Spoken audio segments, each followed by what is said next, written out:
एक मासूम, सिर्फ 15 साल की उम्र और मौत इतनी रहस्यमयी कि पूरे जेवर में मातम पसरा हुआ है।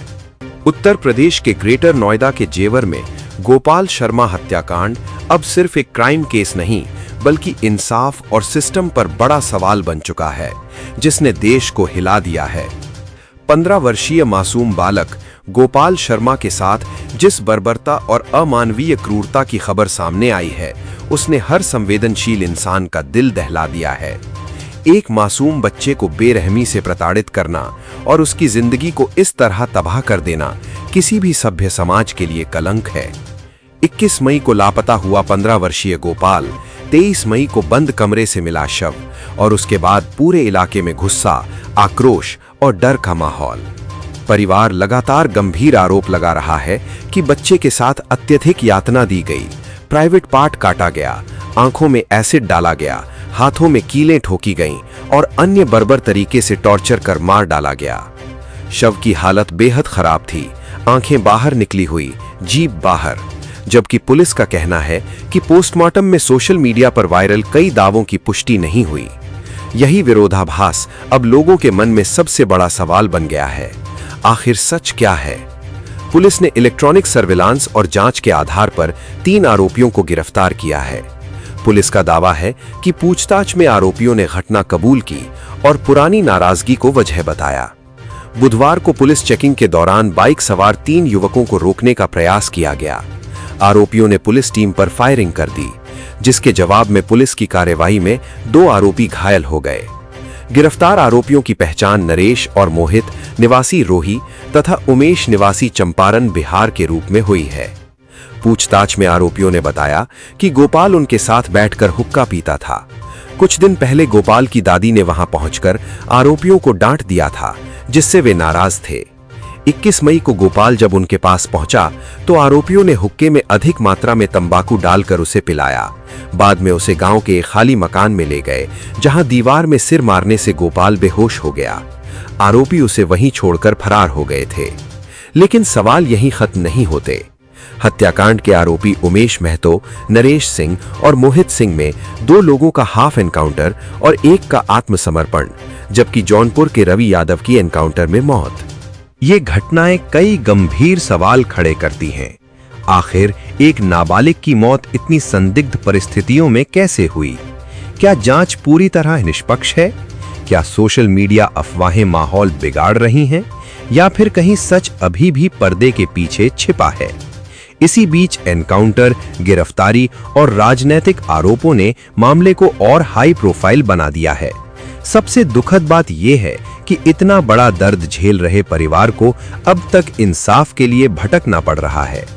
पीड़ित परिवार का आरोप है कि जेवर विधायक धीरेंद्र ठाकुर अपनी जाति के आरोपियों को बचाने में लगे हैं और निष्पक्ष कार्रवाई को प्रभावित किया जा रहा है। अगर सत्ता और जाति के दम पर अपराधियों को बचाया जाएगा तो आम जनता न्याय की उम्मीद किससे करेगी? परिवार का आरोप है कि प्रभावशाली लोग आरोपियों को बचाने की कोशिश कर रहे हैं, जबकि पुलिस इन आरोपों से इनकार कर रही है। अब सवाल है, क्या गोपाल को पूरा न्याय मिलेगा या ब्राह्मण समाज और ठाकुर जाति का एंगल सामने आने के बाद जांच प्रभावित होगी, या मासूम की मौत का सच अदालत तक पूरी ईमानदारी से पहुंचेगा? फिलहाल पूरे प्रदेश की निगाहें इस केस पर टिकी हैं, क्योंकि ये सिर्फ एक परिवार का दर्द नहीं, गंदी मानसिकता को दर्शाता हुआ ये केस समाज के भरोसे की भी परीक्षा है। क्यों किया था उनने ऐसा काम? मेरे लड़के ने कोई वैसा काम किया था जो उनने इतनी बुरी सजा से मेरे लड़के की आंख निकाली थी, जीभ निकाली थी, यहाँ पे चाकू मारा था और भी कुछ किया था उसके साथ। क्यों किया था उनने? तेजाब डाला था मेरे लड़के को, क्यों डाला था? मुता था उस पर, क्यों मुता था उनने?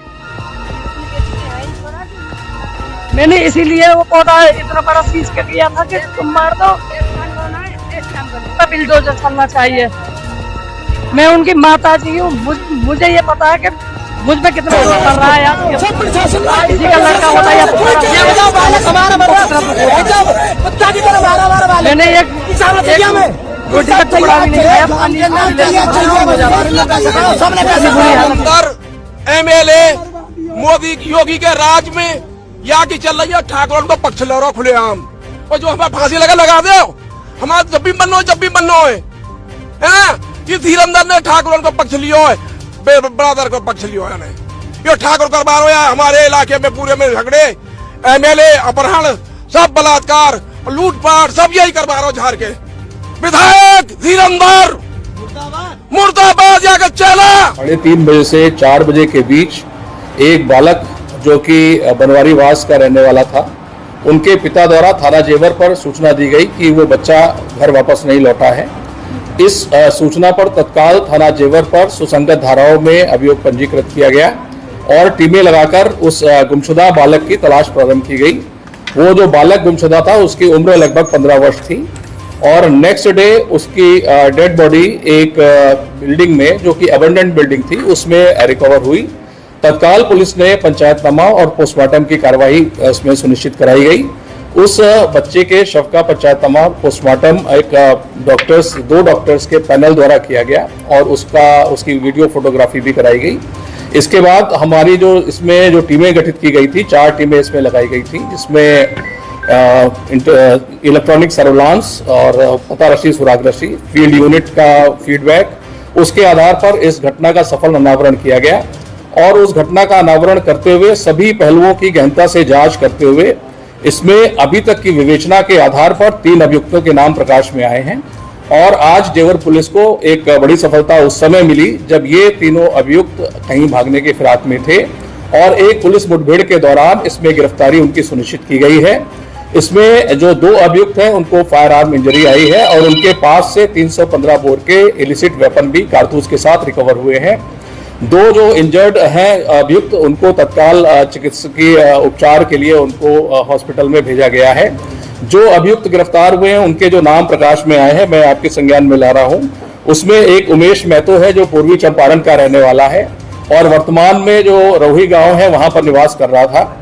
इसके अलावा जो एक अभियुक्त है नरेश सिंह और मोहित सिंह, ये भी रोही गांव के रहने वाले हैं। ये इसमें से उमेश महतो और नरेश सिंह, इनको फायर आर्म इंजरी आई है। इनके पास से इलिसिट वेपन भी रिकवर हुआ है।